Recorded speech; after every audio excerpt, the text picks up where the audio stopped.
Ayan po mga kaparmer. Ito po yung napili kong lupa na bibilin para gawan natin ng farmland business. Ayan.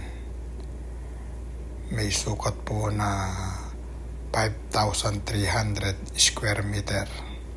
Ayan po. May mangga din po yan na 3 puno.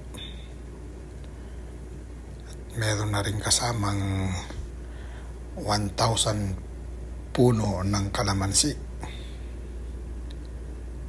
Ayan.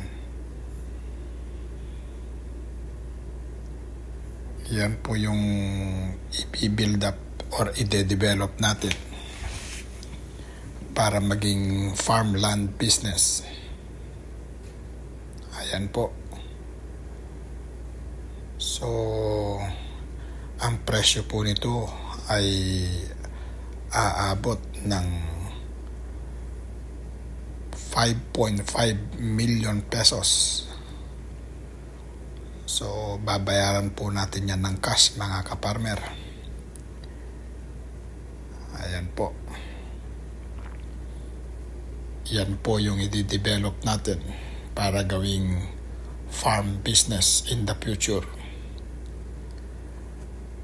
Follow lang po para sa susunod na gagawin nating hakbang para sa ating farm business.